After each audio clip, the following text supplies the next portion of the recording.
Welcome to Bama and Bourbon. I'm Ryan Brown in for Lance Taylor. You know Aaron Suttles from Yea, Alabama. He is with us each week for Bama and Bourbon here on Roll Tide Pods. We appreciate you joining us. Show presented by MyBookie.ag. Also, the Pink Package Store and the Beverage Place. We'll tell you more about them in just a moment. We're going to do something a little different since it's me. You know I'm not a big drinker. Normally when I have bourbon, I have it like mixed in an old fashioned. Which is nothing wrong with that. Oh, no, old fashions are delicious. I always tell people all the time when they come up to me and they ask about bourbon, because I think a lot of people are still intimidated by it. Because there are some snob people out there about it. I say, drink it how you want it. If you want to put Coke in it, put Coke in it. Yeah. I mean, however you enjoy it, do it. I mean, there's no.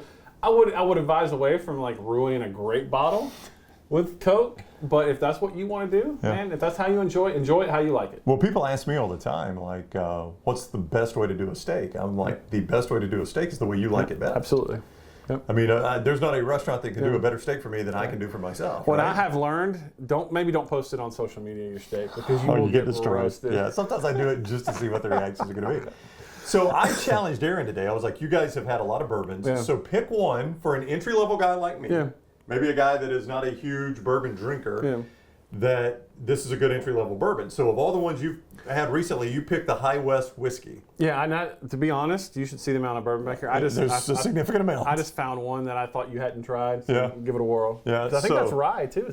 It is a double rye. Yeah. So tell me what double rye means. Rye is always going to be a little spicier. Okay, so we're a little spicy. So, and I don't know. You've hosted this a couple times, right? Yeah. So I'll serve you first. I'll tell you what I was taught when I was on the bourbon trail. Okay. Is that enough? That is plenty. All right. So you obviously want to appreciate the color. Right. It's got a really good color to it, and I always smell it, but a lot of people make mistakes. You told me how to smell it. You've actually keep told your me mouth this before. That's right. So it doesn't overwhelm you. It'll just burn your nostril up. And the first sip's always going to be sort of the most spicy. Because it's going to get on your tongue. And so then it'll die down the more sips you take. Right. But so take a small sip and sort of taste it. And then what tells me if I really like a bourbon is how it finishes. Okay. If there's a really bad aftertaste, that's pretty obvious. So cheers. Thank you for letting me sit in. Oh, I like that. Like, that's really good on the first taste. Yeah, it really is. And it sits really well, too. It's got that good caramel color. Yeah, great color. Yeah, that's good. Yeah. Now, it does have a little backside burn. You'll get there, right? And it's not bad. And that'll go away the more that you drink. Yeah, right. Well, if I have much more than this, you'll have to drive me home. Trust me, I've been there a couple times. So it is High West whiskey. You can always get this at the Pink Package Store right there on the county line. On Highway 280 and the Beverage Place next to PGA Tour Superstore. They've got all the ice, the limes, all that you need. But tell them you saw us talk about High West whiskey. If you're new to the bourbon or whiskey market, this double rye is good. I like this. It's got a good flavor profile and it finishes well. But you can feel it heating you up a little bit. Yeah, it's got some kick to it. It's got some kick to it. That's good, though. So we'll talk about this more as the show goes. But obviously, we talk a lot of Alabama here with Aaron Suttles of Yea, Alabama. And if you want to participate with Yea, Alabama, yea-alabama.com. Yea-alabama.com is the place you go to do that. Obviously, we'll have a lot of people excited about basketball. As we record this, Alabama's a couple days away from playing in the Sweet 16. It's pretty good for what this team was this year. I mean, rewind a week ago when they closed the season poorly. Yep. And then they get bounced and don't look good in the SEC tournament. And there weren't a lot of expectations for this team. And they come out just absolutely offensively on fire. And they weren't great defensively against Charleston, but they got up so big. Well, I think they were up 31 at some point. Yeah, it was 100-71, and you could tell then they just shut it down. And then, but I was really sort of heartened by the effort we saw Sunday, because that was a rock fight. Oh, yeah. The way that game was officiated. It was a bloodletting. Earlier in the season, that game was officiated the same way Alabama didn't win. Yeah. Mark Sears was incredible, and you could absolutely tell he was exhausted. Yeah. There were a couple times he was laying on the floor during timeout. So the effort that they gave was incredible. And I keep telling people this: you never know, you can't predict the future. But if this is the floor of Alabama basketball under Nate Oates, competing for a regular season title late in the season, a 4 seed in the tournament, and with a team that teams aren't really high on, you're one of the 16 teams left. Take your hat off to Greg Byrne, because that was a heck of a hire. Yeah, no doubt about it. So this was a team that didn't really have the post presence he wanted to start the season with. You kind of find your lineup, and then you lose Reitzel, and that was a massive loss. Huge. And it prevented you from going with what he really likes to do with this team. Maybe not permanently, but with this team, that four-guard lineup, right? With Sears, Estrada, Griffin, and Reitzel. And then you play, unfortunately for Grant Nelson, you have to play him out of position, but that's just part of it. That's just part of it. That's their best lineup. And then you lose Reitzel before that Florida game, which you managed to win, but it was kind of ugly after that. So, I mean, again, I'm just pointing out, you replace all your assistants, you basically rework a roster, and then you lose one of your best players, and still you're a 4 seed into the Sweet 16. That's a heck of a coaching job. It's incredible by Nate Oates, and the fact that look, I think if this season's completely different if Charles Bediako would come back. You have an elite rim protector. Defensively, they're completely different. I'm not saying they're a great defensive team. No one's going to mistake them for Tennessee, but teams aren't just blowing by them for layups. So, and they just don't have that guy. But one thing I saw, and I'm sure you guys have talked about this on the next round, was Diabate. It's amazing. I didn't see it. I mean, I did not see that potential. And the one move he made where he did a jump step. He had basketball moves. Left. I know. I was just like, in key moments, they're playing him. I mean, it was really fun to watch him sort of grow onto that stage. Yeah, I'm like, where did that come from? All those basketball moves. No, I mean, that was huge, though. I don't know that you. I mean, the players in the locker room said you don't win that game without. You don't win without. When Reitzel went out, Alabama was kind of spinning, and they needed some sort of stabilization off the bench there, and Diabate was that guy. For a lot of that game, it felt like Mark Sears wasn't getting a whole lot of help. No, for good reason. Yeah, that it felt that way. And so the fact that they got a lift late from a guy that was unexpected was huge. And look, this team's playing with one of the 16 teams left. No one's going to favor them versus North Carolina. Another 4-point dog at mybookie.ag as we record this, and that's been about where it's been. And that line seems a little low. It does feel low when you look at the other ones, like UConn's like 11.5 point favorite. One of the other ones, I was trying to remember which game it was. The other one was a 4-point favorite as well. I mean, it's one of the lower lines this weekend. I mean, look, the seeding committee told you North Carolina was the worst one. Yeah. So if you're going to have to play one, that's the one you want to play. But they got a post presence that, I mean, I can already tell you, Grant's already got 4 fouls again when he started. Oh, well, I mean, that's the thing. Ron Slay was on our show, and I respect Ron's opinion. And he's a guy that played, as a 6'8" guy.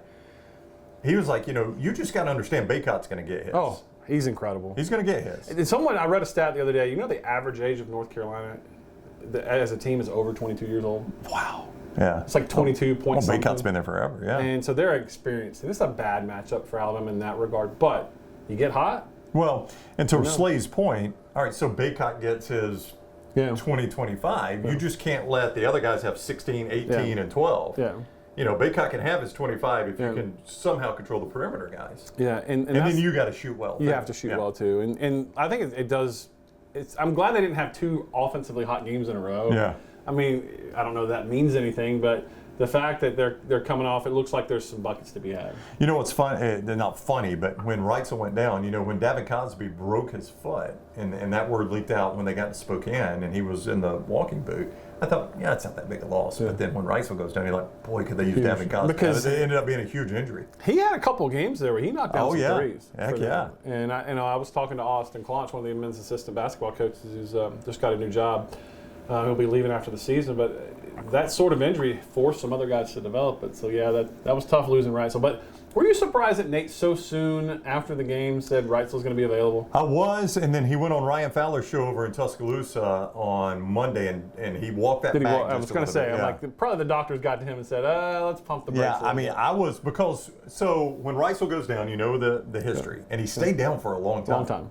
And then when he sat up, the look in his eyes was not great. Yeah, then he walked off wobbly, and then on top of all that, you see a couple minutes later they're walking his parents behind the bench, the locker room, and this is pretty serious. And then gets dressed and puts a hoodie over his head. Yeah, and I thought, and you start thinking about concussions and lights. I thought you've seen the last of him, no matter how far Alabama goes. And I still kind of have my doubts on whether he'll play or not. Yeah, God, you hate it, man. If they had that lineup, you obviously feel a lot better against North Carolina with that lineup.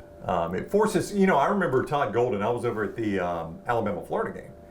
And Todd Golden, this is the first game Reitzel missed. Yeah. And Golden's like, I hate it for Reitzel. He's a good player, but we caught a break in that we can now dictate our guys on the court. He goes, when they're playing that small lineup, I have to adjust my response. And he's like, we caught a break there. Yeah, and they lost their 7-footers. I know. So that's what causes so tough. sports. You gotta be able to adapt. But I'm excited. Look, Alabama's in a Sweet 16. The one thing it kind of stinks is they got, the worst record in the Sweet 16 of any program ever. Yeah, but if you look at their losses, somebody tweeted this on the show today, and we were talking about it on our Tuesday show. If you look at their losses, and I won't get these off the top of my head, but you've got 76 Indiana. Yeah, no. I meant their losses this year. No. You look at 76 Indiana was the first one. You look at Ohio State; they didn't make the tournament, but all their other losses are 7 seeds or better, and I think 4 of them are in the Sweet 16. Arizona's in the Sweet 16. They've played 5 teams in the Sweet 16. Arizona, Creighton, Purdue, and Arizona, Creighton, Purdue, and there was one more. Oh, Tennessee. Yeah, they've lost to them twice. Yeah. So that's 5 of their losses are Sweet 16 teams. Yeah. And then you start looking at the other losses. Auburn, that was a 4 seed. Florida, that was a 7 seed. Kentucky, that was a 3 seed.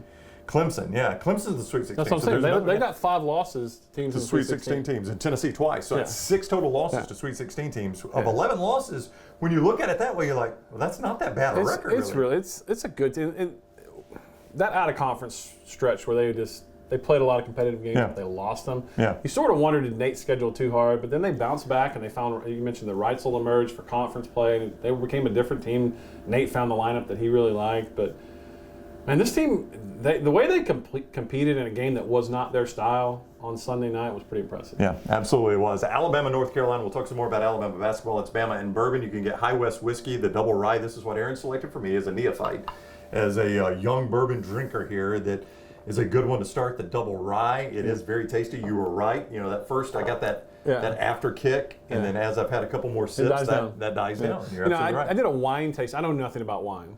That's why we're not doing wine in Alabama. Crimson but Tide I did go to wine. and you ever, when I used to drink wine, and I still drink red. I love red with a steak. Right. But it would sometimes feel like you had cottonmouth. Mm-hmm. I didn't know that. That's tannins. Okay.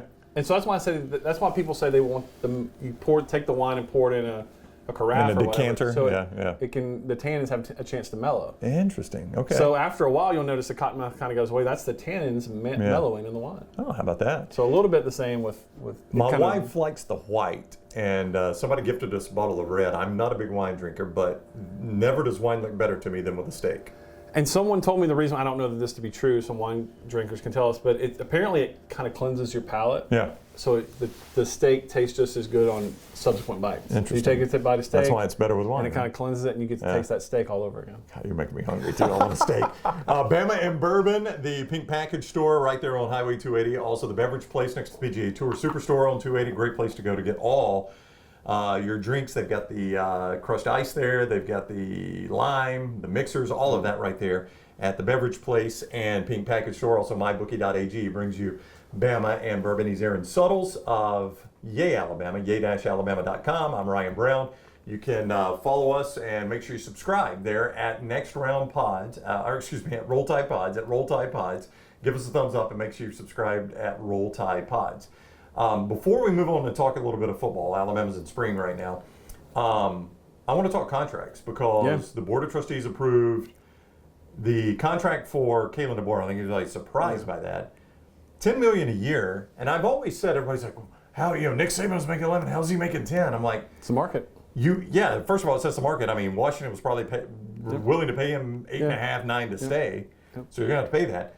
But I've also always said, and this might not make the most business sense, but you've either hired an elite coach or you haven't. Right. And if you're not paying him elite money, you're saying, I don't think I've hired an elite coach. Right. So to me, that's a problem if you're saying, I don't think I've hired an elite coach. And if you've identified your guy who's won everywhere he's been, is coming off a national championship game appearance, then that's sort of the market for top-tier coaches. I mean, the expense justifies it in my mind. You're around this staff a little bit. Yeah. It is you can listen to the players talk. It's a different atmosphere in that building. Music's being played at practice. Yep. Music is starting. Which Saban never once did that, did he? No. Yeah. And look, I've always said this. The worst thing Alabama could have done is fallen into the patterns of post-Bryant. Yep. We got to have a duplicate. Yep. We got to have a replica. We have a carbon copy. No, let a coach be who he is. And that's what made Nick Saban great. He came in and he didn't try to be anybody else. It's my way or the highway. Mm-hmm. And I love the fact that Kalen DeBoer is so confident in himself. He's like, I don't have to repeat. I don't want to close my practices down. That's not the way we do things. I don't want to shut down every media request. Now, I do think at some point he's going to have to tighten that up. He'll dial it back, he's in Alabama now. It's not Washington. It's not Seattle. But I love the fact he's so self-assured that this is the way I do things. And look, it's Is he opening himself up for criticism if things go south? Of course he is. But it's the same. He could do things exactly the same way as Nick Saban. He'd still be criticized if they lose. Yep. So be who you are. Yeah, I agree completely. You don't hire a guy and tell him to change. You either hire who you hire, or you hire a guy that is the way you want, the mold you want. And I'll give Greg Byrne credit for that. So this is no surprise. Everybody knew he was. The report had come out he was going to get $10 million. Greg Byrne gets a contract extension, which and a raise, which I find interesting. I think any coach is tied. Any coach or any AD in the SEC is tied to their head basketball or football coach, except for Kentucky, who's probably tied to their basketball coach. So Greg Byrne is he's gonna be tied to Kalen DeBoer. That was his hire, but you mentioned it when you look at what they're doing in football. You will see, but what they're doing in basketball. The baseball hire to this point looks really good. Yeah. And then they got swept at Georgia, but a lot of that Georgia's got the best player in the country if you don't follow college baseball. The guy leads the nation in home runs. Look, Greg Byrne's got a system, and it's not a secret system. He's talked about how he hires coaches. His legacy, as you mentioned, is going to be tied to DeBoer. No doubt. That's always the way it will is. be. Yeah, but his legacy, in some ways, already secure in Nate Oates, because Alabama had a very proud basketball history under Wimp Sanderson, under C.M. Newton, and then Godfrey brought it back a little bit, but it sort of had slipped. There's no debate about it. So the fact that Alabama is where it is right now in basketball is a feather in his hat. Yeah. I think a little bit's going to be the basketball arena because it keeps getting brought up. It's a joke every time we talk to them. Yep. But it's going to be football. And look, outside of, I went publicly and I said I would have loved Dan Lanning just because I liked his brashness, his ability to recruit. How many guys were out there that you could really make a splash hire? And he went and identified him early in the process because he's talked about it now. That Nick Saban went to him a year earlier and said, I don't know how much longer I can do this. Right. So this was not I was caught off guard, Nick Saban retired, I had 72 hours to hire a coach. No, he had already been doing the groundwork for a lot of this. So. Yeah. To the point that, as he said, Saban retired, I believe it was a Tuesday. Yep. He was having dinner with Kalen DeBoer and his wife Thursday night in Seattle. So he knew right away, that's one of my targets. I am definitely going to talk to this guy. And look, if you want to be a conspiracy theorist, which I know people love to be, the fact that Kalen switched agents to Jimmy Sexton, to Jimmy Sexton, not just switched agents, but to Jimmy Sexton, sort of felt like maybe someone had tipped their hand. I don't know that to be true, but it's fun to talk about. So I love the fact that I love how confident Greg is. He goes out and identifies this guy, and he's not worried about how things are playing out and people tracking planes. And this is my guy, and let's see if we get him. So the other contract, as we continue on Bama and Bourbon, was Nate Oates' contract. And the average of his annual pay is going to have him somewhere close to or in the top 5 nationally. Or all he deserves it. I mean, obviously, and Nate would tell you this if he were sitting here, he can't just make Sweet 16s. I mean, you're top 5. The expectation is you go to the Final Four. Nate expects that. Which he said that this week. Yeah. He said, look, Sweet 16s are not easy. They're great. But we need to be defined by getting this program to a Final Four. And I love the fact that he said that. I agree. A lot of coaches would, in self-preservation, because they are trying to, they got sweet gigs. They get generational paychecks, and I want to protect that. Yeah. So they're going to sort of keep the what could be off, and let's focus on what we've did. He's like, no, we're here. We're supposed to be here. Let's go get a Final Four. I love that. Yeah, and he and Greg Byrne, I remember pointing this out on our show. I guess the last contract extension he did for Nate, which was last year when they were overall number 1. And obviously, when jobs like Michigan and Louisville are open, and Ohio State, and there's talk around Kentucky. That's probably talk crazy. Around Kentucky, but as an athletics director, you got to protect yourself. Absolutely. And Nate, again, was in the top 4 of the SEC, was in the running for the SEC regular season up to the Tennessee game. But I remember when he came on, he's like, I know people focus on our commitment to Nate Oates, Alabama's commitment to Nate Oates. This is Greg Byrne saying this. He said, but I think Nate deserves some credit for his commitment to Alabama. His buyout in this contract is $18 million. In the first 2 years, right? In the first 2 years, I believe.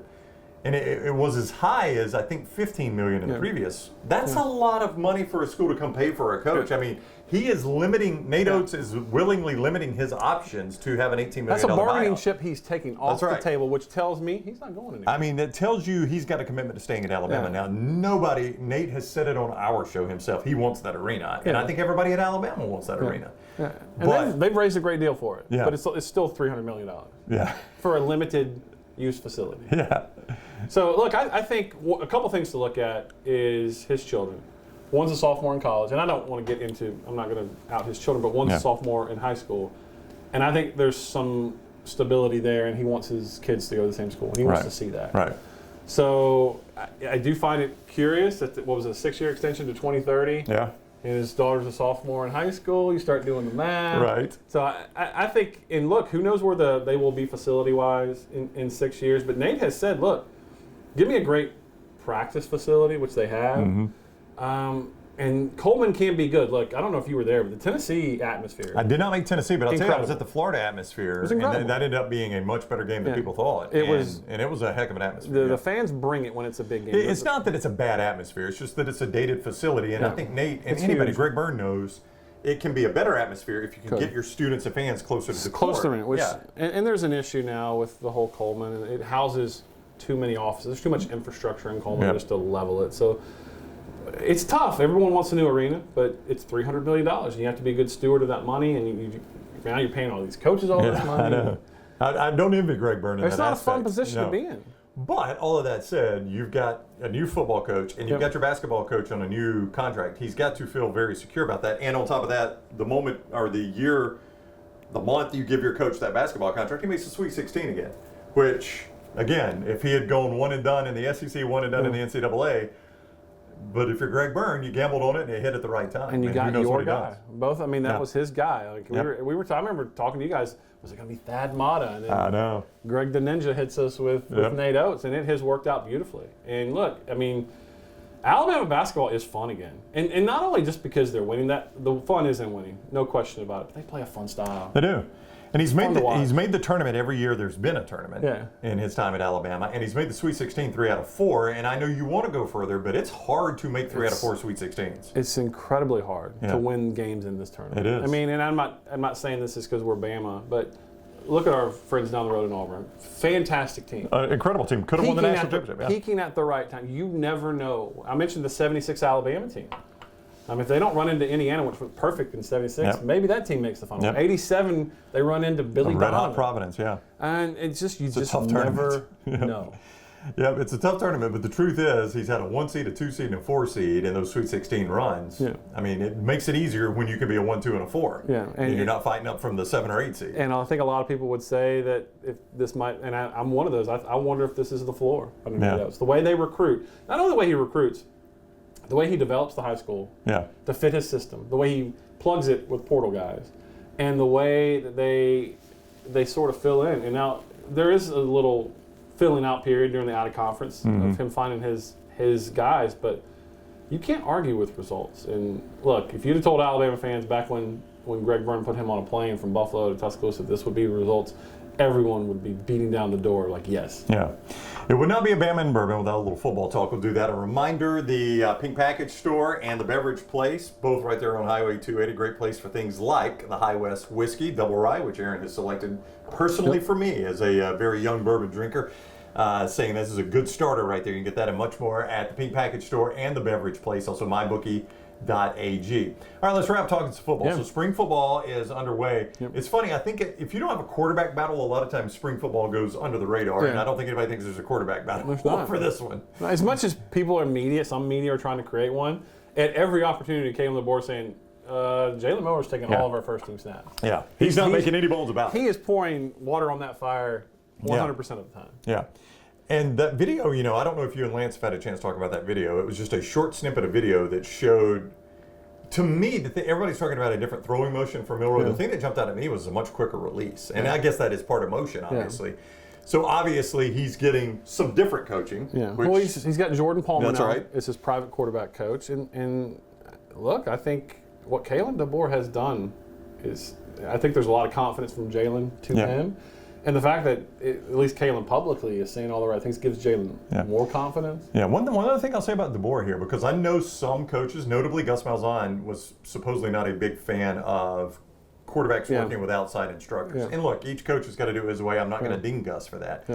But I will say that does show a remarkable amount of humility for DeBoer to say, look, I know I'm the head coach. I know Nick Sheridan's the offensive coordinator. I know Jamarcus Shepard's an co-offensive coordinator. But if you can learn from this guy, let's do it. Yeah, and it shows it also, and I'm not going to hijack this on what NIL can do for student athletes beyond getting cars and shoes. He's investing in himself. Yeah. Because Jordan Palmer, you can look it up, ain't cheap. Right.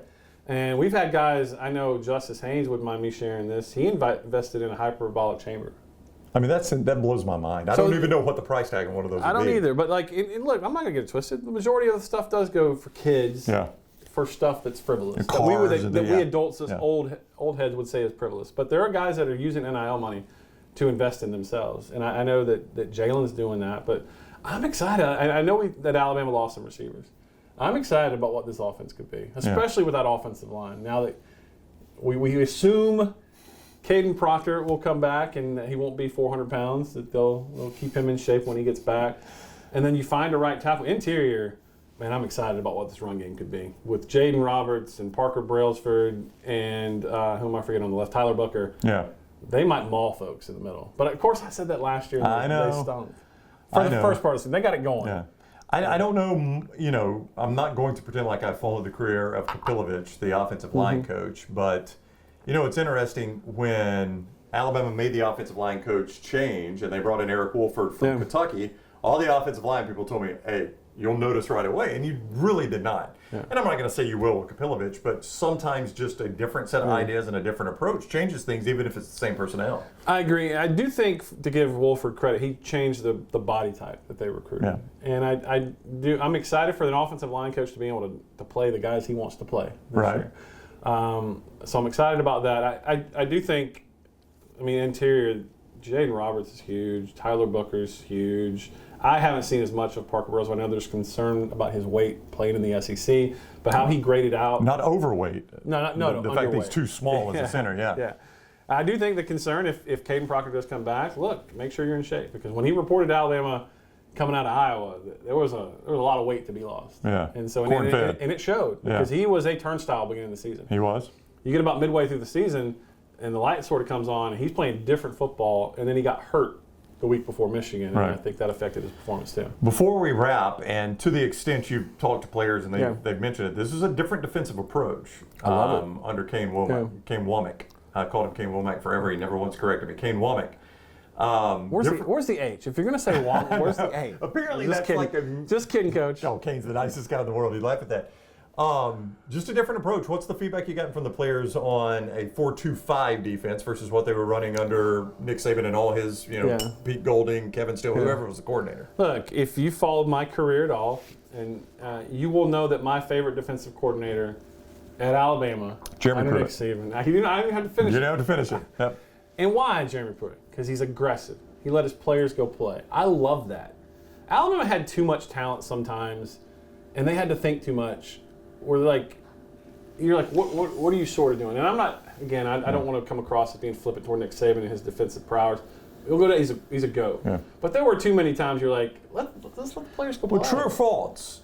When Pruitt came to Tuscaloosa, he convinced Nick Saban it might be a little too complicated. Let me simplify it. Yes. And that's what you're saying. Let players play. And there's an example of that in 2017. I don't know if you guys remember. There was a run middle of the season where they were just, especially late in the season, Mississippi State stands out, where they were decimated inside linebacker. Yeah. And Jeremy's like, look, let's make it simpler for these guys. Who was the baseball player that started that game? I cannot say his name, but you know what I'm talking about. The middle linebacker started that game. Keith Holcomb. Yeah, Keith Holcomb. That was a really good baseball player, but God bless him, he was not a Saban level middle linebacker. But Kane is this swarm defense. Yeah. I'm excited. Let your guys be aggressive. And if you get beat being aggressive, I can live with that. We're trying to make plays. Yeah. An aggressive defense is going to turn people over. Look at 2016 Alabama defense.